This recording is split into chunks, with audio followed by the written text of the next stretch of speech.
നമസ്കാരം. എഡ്യു ഡിഫൻസിൻ്റെ മറ്റൊരു പുതിയ വീഡിയോ ക്ലാസ്സിലേക്ക് നിങ്ങൾക്ക് ഏവർക്കും സ്വാഗതം.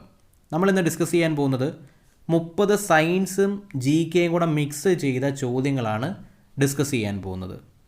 നമുക്കൊട്ടും സമയം കളയണ്ട, നമുക്ക് നേരെ ഒന്നാമത്തെ ചോദ്യത്തിലേക്ക് പോകാം.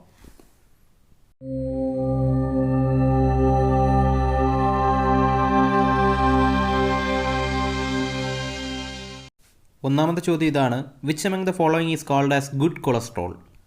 ഗുഡ് കൊളസ്ട്രോൾ എന്നറിയപ്പെടുന്ന ശരീരത്തിൽ ആവശ്യമായ കൊളസ്ട്രോൾ ഏതാണെന്ന്. Option A HDL, option B LDL, option C GDL, option D none of the above. HDL എന്നൊക്കെ പറഞ്ഞാൽ ഹൈ ഡെൻസിറ്റി ലിപ്പോ പ്രോട്ടീൻ എന്നൊക്കെ നമ്മൾ +2 പഠിച്ചതാണ്. അപ്പോൾ ഇതിലേതാണ് ശരീരത്തിന് ആവശ്യമായ നല്ല കൊളസ്ട്രോൾ എന്നറിയപ്പെടുന്നത് ഏതാണ്?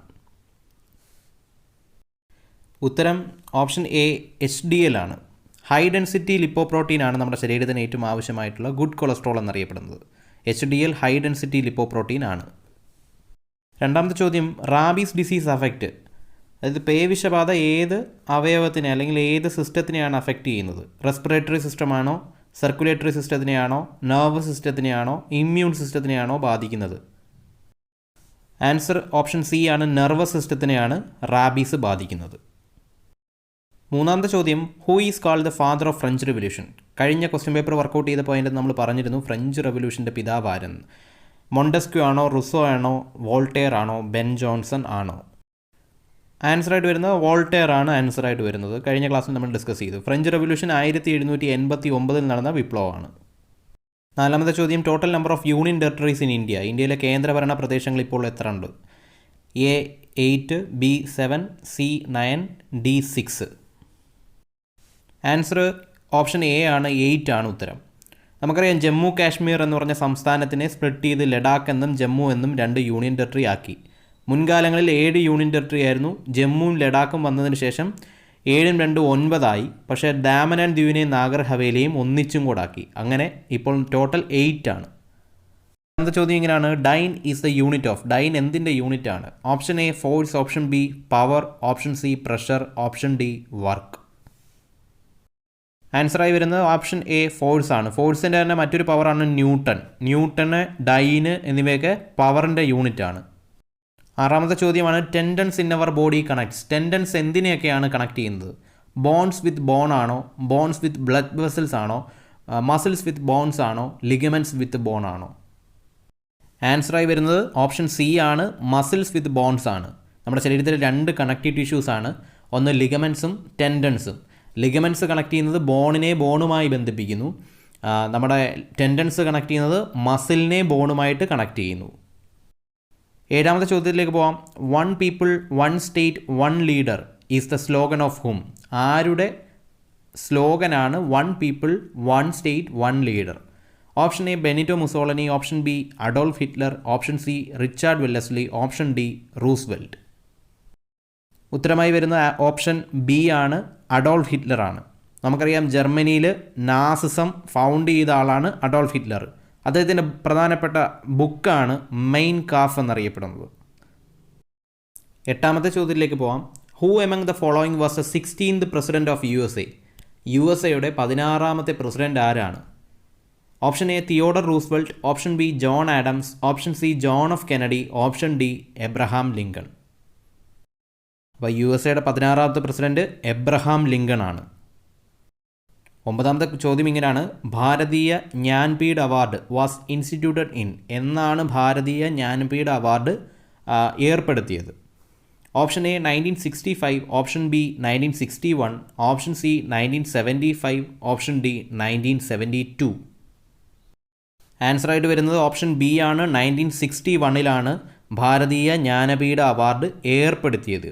പക്ഷെ അതാദ്യമായി കൊടുത്തത് 1965 അത് ജി ശങ്കരക്കുറുപ്പ്, മലയാളിയായ ജി ശങ്കരക്കുറുപ്പിനാണ് നൽകിയത്. അതുപോലെ ഇന്ത്യയിലെ ഏറ്റവും ഹയസ്റ്റ് ലിറ്റററി അവാർഡ് എന്നറിയപ്പെടുന്നത് ഭാരതീയ ജ്ഞാനപീഠ അവാർഡാണ്. പത്താമത്തെ ചോദ്യം ഇങ്ങനെയാണ്: which among the following award is presented by the ministry of youth affairs and the sports government of India for excellence in sports coaching? Sports കോച്ചിങ്ങിന് വേണ്ടി ഗവൺമെൻറ് ഓഫ് ഇന്ത്യയുടെ യൂത്ത് അഫേഴ്സ് മിനിസ്ട്രി കൊടുക്കുന്ന award ഏതാണ്? Option A KL Ratna, option B Khelo award, option C Dronacharya award, option D sports person of the year award. ഉത്തരമായി വരുന്നത് answer C ആണ്, ദ്രോണാചാര്യ അവാർഡാണ്. അപ്പോൾ ഇന്ത്യയിൽ കോച്ചസിന് അല്ലെങ്കിൽ കോച്ചിങ് കൊടുക്കുന്ന വ്യക്തിക്ക് കൊടുക്കുന്ന അവാർഡാണ് ദ്രോണാചാര്യ അവാർഡ്. 11ാമത്തെ ചോദ്യം, which soil covers largest part of India? ഇന്ത്യയിൽ ഏറ്റവും കൂടുതൽ കണ്ടുവരുന്ന മണ്ണിൻ്റെ ഇനം ഏത്? അലൂവിയൽ സോയിലാണോ, റിഗർ സോയിലാണോ, ലാറ്ററൈറ്റ് സോയിലാണോ, റെഡ് സോയിലാണോ? ഓപ്ഷൻ എ അലൂവിയൽ സോയിലാണ് ഉത്തരമായി വരുന്നത്. റിഗർ സോയിലിൻ്റെ മറ്റൊരു പേരാണ് ബ്ലാക്ക് സോയിൽ. അതിനെ തന്നെയാണ് കോട്ടൺ സോയിൽ എന്നറിയപ്പെടുന്നത്. കോട്ടൺ കൾട്ടിവേഷന് ഏറ്റവും ഗുണകരമായ മണ്ണിനം ഏത് എന്ന് ചോദിച്ചു കഴിഞ്ഞാൽ ബ്ലാക്ക് സോയിൽ അഥവാ റിഗർ സോയിലാണ്. 12ാമത്തെ ചോദ്യം, biggest active volcano in India? ഇന്ത്യയിലെ സജീവ അഗ്നിപർവ്വതം ഏതാണ്? ഓപ്ഷൻ എ സെൻസോ, option B Barren Island, option C Chomolungma, option D Bhadrauli. Option B Barren Island ആണ് ഉത്തരമായി വരുന്നത്. ബാരൻ ഐലൻഡ് എവിടെയാണ് കാണപ്പെടുന്നതെന്ന് വെച്ച് കഴിഞ്ഞാൽ ആൻഡമാൻ നിക്കോബറിലാണ് കാണപ്പെടുന്നത്. 13ാമത്തെ ചോദ്യം, the first Muslim dynasty in India? Lodhi ആണോ, ബി ഖിൽജി ആണോ, സി സ്ലേവ് ഡൈനാസ്റ്റി ആണോ, D none of the above ആണോ? ആൻസറായി വരുന്ന ഓപ്ഷൻ സി ആണ്, സ്ലേവ് ഡൈനാസ്റ്റി ആണ് ഉത്തരം. 14ാമത്തെ ചോദ്യം, which among the following is a national calendar of India? ഇന്ത്യയുടെ ദേശീയ കലണ്ടറായി പ്രഖ്യാപിച്ചത് ഏത് കലണ്ടറിനെയാണ്? Option A Saka era, option B Georgian, option C Chaitra, option D Gregorian calendar. ഇതിലേതാണ് ഇന്ത്യയുടെ ദേശീയ കലണ്ടർ? ആൻസറായി വരുന്ന ഓപ്ഷൻ എ ആണ്, ശകാ കലണ്ടറാണ്. 15ാമത്തെ ചോദ്യം, in which year the first telegraph line introduced in India? ഇന്ത്യയിൽ ആദ്യമായി ടെലഗ്രാഫ് ലൈൻ ഇൻട്രൊഡ്യൂസ് ചെയ്തത് എന്നാണ്? ആൻസർ സി ഓപ്ഷൻ ആണ്, 1850 ആണ്. ടെലഗ്രാഫ് ലൈൻ ആദ്യമായി വന്നത് കൊൽക്കട്ടയിലാണ്, 1850 വന്നത്. ഈ ടെലഗ്രാഫ് ലൈൻ 2013 നിർത്തലാക്കുകയും ചെയ്തു. 16ാമത്തെ ചോദ്യം ഇങ്ങനെയാണ്, who is known as the father of Indian renaissance? Indian നവോത്ഥാനത്തിൻ്റെ പിതാവ് എന്നറിയപ്പെടുന്നത് ആരാണ്? Option A Ishwarchandra Vidyasagar, option B Dayananda Saraswati, option C Rajaram Mohan Roy, option D Jyotirao Phule. Answer വരുന്ന ഓപ്ഷൻ സി ആണ്, രാജാറാം മോഹൻ റോയ് ആണ്. 17ാമത്തെ ചോദ്യം ഇങ്ങനെയാണ്, father of Indian army? Indian ആർമിയുടെ പിതാവ് ആര്? Option A John Lawrence, option B Stringer Lawrence, option C Arthur Wellesley, option D George Brown. നമുക്കറിയാം ഇന്ത്യൻ ആർമിയുടെ പിതാവ് മേജർ സ്ട്രിംഗർ ലോറൻസ് ആണ്. ഓപ്ഷൻ ബി ആണ് ഉത്തരമായി വരുന്നത്. 18ാമത്തെ ചോദ്യം ഇങ്ങനെയാണ്, first woman ruler of India? ഇന്ത്യയിൽ ആദ്യമായി ഭരിച്ച വനിതാ ഭരണാധികാരി ആര്? Option A Jijabai, option B Mirabai, option C Razia Sultana, option D Amrita Shergil. നമുക്കറിയാം ആൻസർ സി ആണ്, റസിയ സുൽത്താനയാണ്. സ്ലേവ് ഡൈനാസ്റ്റിക്ക് ശേഷം ഇൽത്തുമിഷിൻ്റെ മകളായി വന്ന റസിയ സുൽത്താനയാണ് ഇന്ത്യ ഭരിച്ച ആദ്യത്തെ വനിതാ ഭരണാധികാരി. നമുക്ക് 19ാമത്തെ ചോദ്യം, who is known as the father of surgery? ശസ്ത്രക്രിയയുടെ പിതാവ് ആരാണ് എന്നാണ് ചോദ്യം. Option A Atreya, option B Sushruta, option C Rishada, option D Charaka. Answer C ആണ്, സുശ്രുതനാണ്. ആയുർവേദത്തിൻ്റെ പിതാവ് ആരെന്ന് വെച്ച് കഴിഞ്ഞാൽ ആത്രേയനുമാണ്. 20ാമത്തെ ചോദ്യം, who designed national flag of India? ഇന്ത്യയുടെ നാഷണൽ ഫ്ലാഗ് ഡിസൈൻ ചെയ്ത വ്യക്തിയുടെ പേരെന്ത്? Option A Potti Sriramulu, option B George Stephenson, option C Mahatma Gandhi, option D Pingali Venkayya. Answer option D ആണ്, പിംഗലി വെങ്കയ്യ ആണ്. 21ാമത്തെ ചോദ്യം എങ്ങനെയാണ്, which state of India is the origin place of Buddhism and Jainism?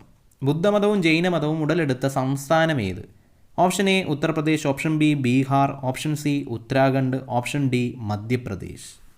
നമ്മളിത് ഡീറ്റെയിൽ ആയിട്ട് ക്ലാസ്സുകളിൽ പഠിച്ചിട്ടുള്ളതാണ്. ഡിസ്ക്രിപ്ഷൻ ബോക്സിൽ ആ ക്ലാസ് കിടപ്പുണ്ട്, പോയി കാണുക. ഓപ്ഷൻ ബി ബീഹാർ ആണ് ഉത്തരം. നമ്മളിതിനു മുമ്പ് ബുദ്ധ ആൻഡ് മഹാവീർ എന്ന് പറഞ്ഞൊരു ടോപ്പിക്ക് എടുത്തിട്ടുണ്ട്. ഡിസ്ക്രിപ്ഷൻ ബോക്സിൽ അതിൻ്റെ ലിങ്ക് കിടപ്പുണ്ട്, പോയി ക്ലാസ് കേൾക്കുക. ഓക്കെ, 23ാമത്തെ ചോദ്യം, highest waterfall of India Jog falls is in which river? ഏത് നദിയിലാണ് ജോഗ് ഫാൾസ്, അതായത് ഇന്ത്യയിലെ ഏറ്റവും ഉയരം കൂടിയ വെള്ളച്ചാട്ടമായ ജോഗ് ഫാൾസ് സ്ഥിതി ചെയ്യുന്നത്? ആൻസറായി വരുന്ന ഓപ്ഷൻ എ ആണ്, ശരാവതി നദിയാണ്. ജോഗ് ഫാൾസ് കർണാടകയിലാണ്. ഇന്ത്യയിൽ തന്നെ ഏറ്റവും ഉയരം കൂടിയ വെള്ളച്ചാട്ടം ഏതെന്ന് വെച്ച് കഴിഞ്ഞാൽ ജോഗ് ഫാൾസ് ആണ്. നമുക്ക് 24ാമത്തെ ചോദ്യം, Purandara Dasa is famous for his works in. ഏത് മേഖലയിലാണ് പുരന്ദരദാസൻ അറിയപ്പെട്ടിരുന്നത്? Option A literature, option B sports, option C medicine, option D Carnatic music. ആൻസറായി വരുന്ന ഓപ്ഷൻ ഡി ആണ്. പുരന്ദരദാസൻ കർണാട്ടിക് മ്യൂസിക്കിൻ്റെ പിതാവ് എന്നറിയപ്പെടുന്ന വ്യക്തിയാണ്. അപ്പോൾ കർണാട്ടിക് മ്യൂസിക്കുമായിട്ടാണ് അദ്ദേഹത്തിന് ബന്ധം. 25ാമത്തെ ചോദ്യം ഇങ്ങനെയാണ്, the oldest mountain range of India Aravalli is located in which state of India. ഇന്ത്യയിൽ ആരവല്ലി എന്നറിയപ്പെടുന്ന നമ്മുടെ ഇന്ത്യയിൽ തന്നെ ഏറ്റവും ഓൾഡസ്റ്റ് മൗണ്ടൻ റേഞ്ച് ആയിട്ടുള്ള ആരവല്ലി ഏത് സംസ്ഥാനത്താണ് കാണപ്പെടുന്നത്? Option A Maharashtra, option B Madhya Pradesh, option C Gujarat, option D Rajasthan. ട്രൈ വരുന്നത് ഓപ്ഷൻ ഡി രാജസ്ഥാനാണ്. ഈ മൗണ്ട് അബു സുഖവാസ കേന്ദ്രവും ആരവല്ലി മൗണ്ടൻ റേഞ്ചിൽ തന്നെയാണ്. ദിൽവാര ടെമ്പിള് മൗണ്ട് അബുവിലാണ്. 26ാമത്തെ ചോദ്യം, where is Chittorgarh fort. Chittorgarh കോട്ട എവിടെയാണ്? മഹാരാഷ്ട്രയിലാണോ, രാജസ്ഥാനിലാണോ, ഒറീസയിലാണോ, ഡൽഹിയിലാണോ? ഉത്തരമായി വരുന്ന ആൻസർ ബി ആണ്. രാജസ്ഥാനിലാണ് ചിറ്റോർഗഡ് ഫോർട്ട്. 27ാമത്തെ ചോദ്യം, which article in Indian constitution give special status to Jammu and Kashmir. Jammu and കാശ്മീരിന് സ്പെഷ്യൽ പദവി കൊടുക്കുന്ന ഇന്ത്യൻ കോൺസ്റ്റിറ്റ്യൂഷൻ്റെ അകത്തുള്ള ആർട്ടിക്കിൾ ഏത്?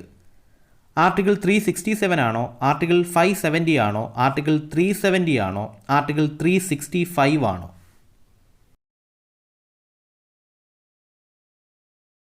നമുക്കറിയാം ആർട്ടിക്കിൾ 370 ആണ് ജമ്മു ആൻഡ് കാശ്മീരിന് സ്പെഷ്യൽ പദവി കൊടുത്തിരുന്ന ആർട്ടിക്കിൾ. അത് വളരെ റീസെൻ്റ് ആയിട്ട് എടുത്തു മാറ്റി. അതിനുശേഷമാണ് ജമ്മു കാശ്മീരും ലഡാക്കും 2 യൂണിയൻ ടെറിട്ടറി ആയിട്ട് മാറിയത്. അതുവരെ അതൊരു സ്റ്റേറ്റ് ആയിരുന്നു. 28ാമത്തെ ചോദ്യം ഇങ്ങനെയാണ്, Indian constitution came into being on. എന്നാണ് ഇന്ത്യൻ കോൺസ്റ്റിറ്റ്യൂഷൻ നിലവിൽ വന്നത്? ഓപ്ഷൻ എ 1950 ജനുവരി 26, ഓപ്ഷൻ ബി 1950 നവംബർ 26, ഓപ്ഷൻ സി 1949 നവംബർ 26, ഓപ്ഷൻ ഡി 1956. ഓപ്ഷൻ ഡി 1956 നവംബർ 26. ഇന്ത്യൻ ഭരണഘടന നിലവിൽ വന്നത് 1950 ജനുവരി 26-നാണ് നിലവിൽ വന്നത്. അതുകൊണ്ട് തന്നെ ജനുവരി 26-നെ റിപ്പബ്ലിക് ഡേ ആയിട്ട് ആചരിക്കുന്നു. ഇന്ത്യൻ ഭരണഘടന എന്നാണ് അഡോപ്റ്റ് ചെയ്തതെന്ന് ചോദിച്ചു കഴിഞ്ഞാൽ, അതായത് കോൺസ്റ്റിറ്റ്യൂഷൻ അസംബ്ലി ഇന്ത്യൻ ഭരണഘടനയെ അംഗീകരിച്ചതെന്ന് ചോദിച്ചു കഴിഞ്ഞാൽ 1949 നവംബർ 26-നാണ്. നവംബർ 26 ആണ് ഇന്ത്യൻ കോൺസ്റ്റിറ്റ്യൂഷൻ ഡേ ആയിട്ട് ആചരിക്കുന്നത്. 9ാമത്തെ ചോദ്യം ഇങ്ങനെയാണ്, വിച്ച് റിവർ ഫ്ലോട്ട്സ് എന്നാണ് അതിൻ്റെ അകത്ത് എഴുതിയിരിക്കുന്നത്, പക്ഷേ ടൈപ്പിംഗ് മിസ്റ്റേക്ക് ആണ്. Flows through the Indian desert Thar. Thar എന്ന ഡെസേർട്ട് ഇന്ത്യയിലെ ഏക ഡെസേർട്ടാണ് താർ. താർ മരുഭൂമിയിലൂടെ ഒഴുകുന്ന നദി ഏത് എന്നാണ് ചോദ്യം. ആൻസറായി വരുന്ന ഓപ്ഷൻ ബി ആണ്. ലൂണി നദിയാണ് താർ മരുഭൂമിയിലൂടെ ഒഴുകുന്ന നദി. 30ാമത്തെ ചോദ്യം ഇങ്ങനെയാണ്, boundary line between India and Maldives. ഇന്ത്യയും മാൽദീവ്സും തമ്മിലുള്ള ബൗണ്ടറി അതിർവരമ്പ് നിശ്ചയിക്കുന്ന രേഖ ഏതാണ്? Option A 10 degree channel, option B Durand line, option C 8 degree channel, option D Maginot line. അപ്പോൾ ഇന്ത്യയും മാൽദീവ്സിനും ഇടയ്ക്കുള്ള ബൗണ്ടറി ലൈൻ ഏതാണെന്ന് ചോദിച്ചു കഴിഞ്ഞാൽ 8 ഡിഗ്രി ചാനലാണ്. ഡ്യൂറൻഡ് ലൈൻ അഫ്ഗാനിസ്ഥാനും ഇന്ത്യക്കും ഇടയിലുള്ള ബൗണ്ടറി ലൈനാണ്. അപ്പോൾ നമ്മൾ ഇതുവരെ ഡിസ്കസ് ചെയ്ത 2 ക്ലാസ്സുകളിലായിട്ട് 30 60 ചോദ്യങ്ങൾ നമ്മൾ ഡിസ്കസ് ചെയ്തു. ആ 60 ചോദ്യങ്ങളുമായി ബന്ധപ്പെട്ട ഫാക്റ്റുകൾ നമ്മൾ ഡിസ്കസ് ചെയ്തു. അപ്പോൾ ഇതിൻ്റെയൊക്കെ നോട്ടുകൾ എഴുതി വെക്കുക, നന്നായി പഠിക്കുക, അവസാന നിമിഷത്തിൽ നന്നായിട്ട് റിവൈസ് ചെയ്തതിന് ശേഷം എക്സാമിന് പോവുക. നിങ്ങൾ ആദ്യമായി എൻ്റെ ചാനൽ കാണുന്നവരാണെങ്കിൽ ദയവായി ഒന്ന് സബ്സ്ക്രൈബ് ചെയ്യുക. തൊട്ടടുത്ത് കാണുന്ന ബെല്ലൈക്കണിൽ ഒന്ന് ഇനാബിൾ ചെയ്തിട്ട് ഓൾ എന്ന ഓപ്ഷൻസ് കൊടുക്കുക. എന്നാൽ അടുത്തതായിട്ടിടുന്ന വീഡിയോസ് നിങ്ങൾക്ക് നോട്ടിഫിക്കേഷനായിട്ട് ലഭിക്കുന്നതാണ്. അപ്പോൾ അടുത്ത ക്ലാസ്സിൽ കാണാം. ബൈ.